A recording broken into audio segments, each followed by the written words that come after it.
इसको महारानी छ अब अरे कति किलो भयो? 13 किलो मासु भयो के 21 किलो बस्यो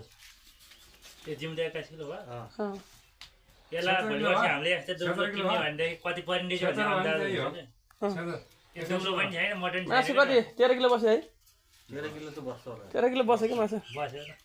अहिले हेर्नु मासु नेटै बस्यो ल 12 त नेट हो 12 त भन्नु पर्दैन ल ल ल यो मेरो चाहिँ 13 दुईजना यो खै म हान्दियो तैँले चाहिँ त्यो स्टाइल पारेर उड्नु गरे पार्दैन क्या स्टाइल सिस्टल जम्मा अहिले भोलि भइरह्यो होला मैले छक्कै हान्दियो स्टाइल सिस्टल पार्न सक्नु त नभए म हान्छु बरु होइन तपाईँले सक्दैन हेरेर चाहिँ हुँदैन ल तपाईँ त्यहाँ बस्नु मान्छे यस्तो भिडियो गरेर राखिदिनु पर्दैन यो मेरो ब्लग हो होइन चट्टा आउनु पऱ्यो त्यहाँ इच्छा आउनु पऱ्यो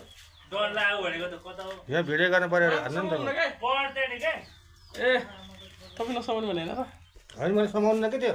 अन्त उहाँले नसमाउने र त नि समाउनु न मैले भिडियो मात्रै गर्ने 4 जना 5 जना चाहिन्छ र कुनै 3 जना भयो त भइगयो नि अनि म एक्लै हुन्छ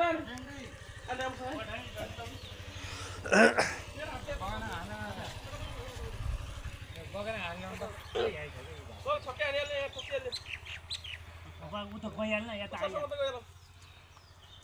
पखै फेरिहाल्छ पेटे पार्छ मुन्टो बङ्गायो त केही चाहिँ हुन्न त्यति कहाँ मुन्टो बङ्गाइसक्यो अलिक तन्न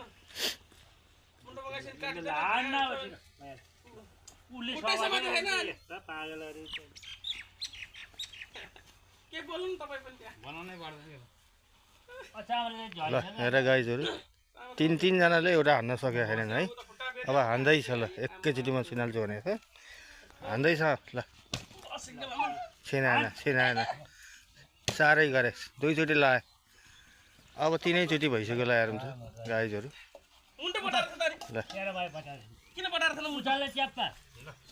उचाल भनेको खुट्टा समाते उचाल न म त्यहाँ पुछड्ता नै यस्ता मर्दैन नि ल है भाइ मारा ल झ्याप्पै 3 चोटिमा यार सबै 3 चोटि मार